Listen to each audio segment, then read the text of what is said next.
Saludo, ingeniero Jorge Alejandro Rodríguez. Mi nombre es Lenny Paola Gallo Mancipe. Y a continuación voy a hacer la explicación de la experimentación que se realizó en casa.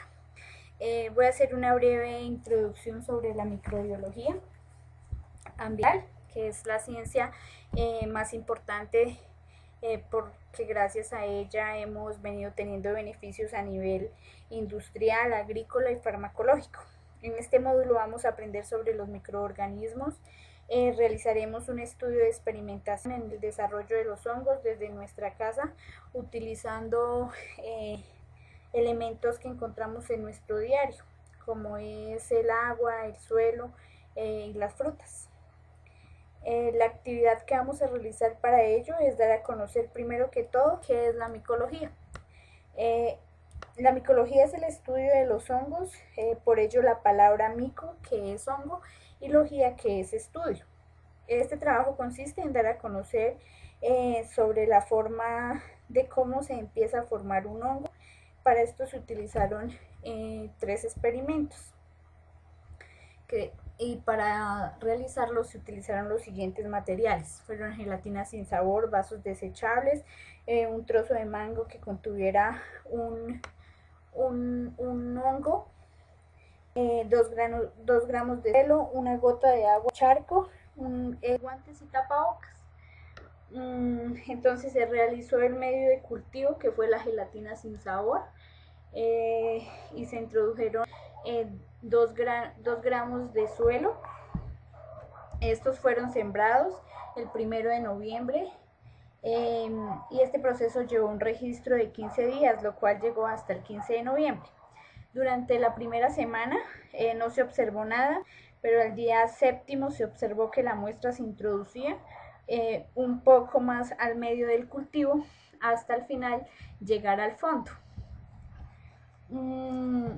Al día 10 se empezó a formar una espora, dando inicio a la formación de un hongo de color blanco con estructuras muy delgadas. En la segunda siembra también se empleó un medio de cultivo que fue la gelatina sin sabor. Se le agregó una gota de agua con ayuda de un gotero. Se realizó el registro fotográfico y pues en el agua no se observa a gran escala algún tipo de hongo. Pues en el agua generalmente se encuentran son bacterias y estas no son muy visibles pues al ojo humano. En el tercer experimento, que fue también en medio de cultivo de gelatina sin sabor, la siembra directa fue en la parte central, fue un trozo de mango que tuviera ya un hongo, que es el moho. Entonces al cabo de 3 días ya se empezó a formar las esporas, dando inicio a la formación del hongo. En esta fotografía ya se empiezan a observar la creación de los hongos, y como vemos en la parte de abajo no se ve mayor cambio, que es la que se sembró las bacterias de agua. Y estos son los resultados finales. Entonces también vemos cómo fue cambiando el color la gelatina, y se ve un color más oscuro en la gelatina donde tiene el hongo con moho. Bueno, muchas gracias. Este fue el experimento que se realizó con gelatina sin sabor. Ahora voy a exponer la columna de Windrassi.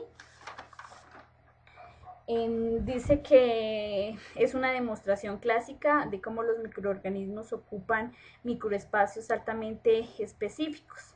También ilustra cómo diferentes microorganismos desarrollan sus ciclos y las interdependencia que llega a existir entre ellos. Esta columna es un sistema completo y autónomo de reciclamiento, mantenido solamente por la energía de la luz. Entonces en la fotografía se evidencia el agua de charca, seguido de trozos de papel con hojas y el lodo. Se procedió a a introducirlo en un recipiente. Se le agregó la puntilla y después se dejó a la luz del sol. Se realizó el respectivo seguimiento, entonces se ven que ya empieza a formarse un lodo negro, o sea, de color más oscuro en la parte inferior de la columna, y vemos que el lodo va aumentando y el agua va disminuyendo. En la tercera fotografía se observa algunas bacterias en el agua, pues no se notan mucho, pero yo hice unas bolitas donde están presentes.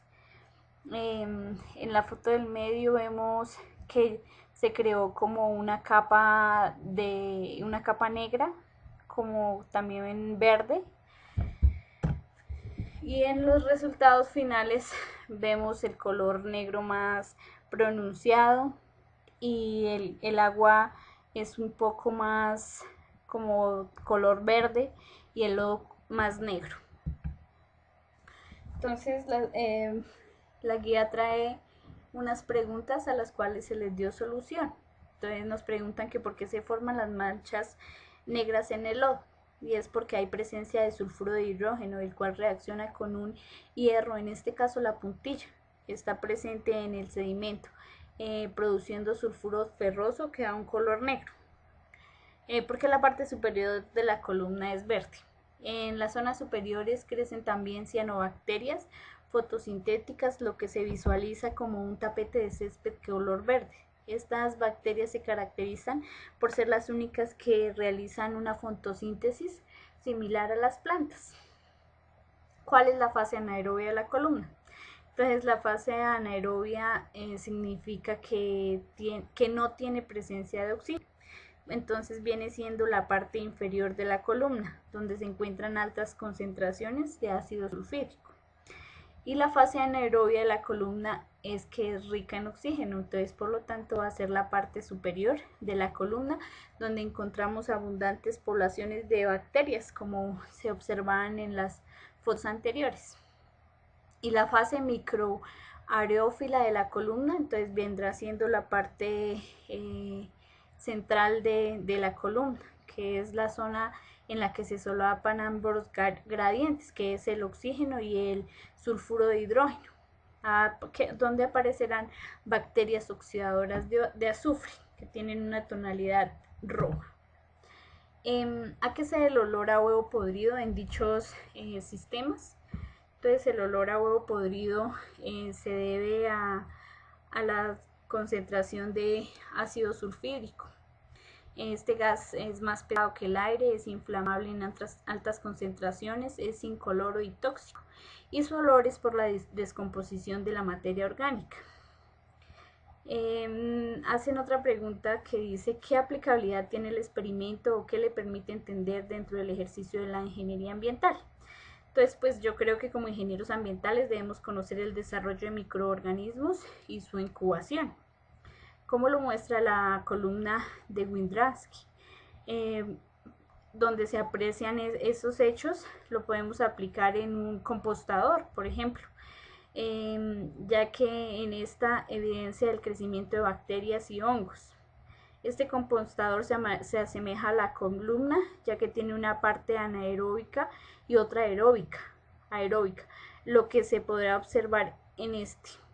Pero en la columna podemos observar cómo se degrada mejor la materia y una de las fases que presenta. Cada una de las fases que va presentando se va viendo en la columna, lo que no podemos ir observando en nuestro compostador. Entonces yo lo aplicaría a la ingeniería en ello. Acá hay un esquema de la columna donde se describe la zona aerobia, la zona macrorófila y la zona anaerobia, con sus diferentes bacterias que crea. Mis conclusiones es en la zona inferior, se concluyó que en la zona inferior De los se desarrollan organismos que desarrollan procesos fermentativos. La columna de Grindasky es una demostración de cómo los microorganismos ocupan microespacios muy específicos de acuerdo con su medio ambiente y sus necesidades vitales. Se pudo visualizar algunos crecimientos de bacterias y hongos y se observó que los microorganismos crecen rápidamente y cómo los tenemos presentes en nuestro entorno. Muchas gracias.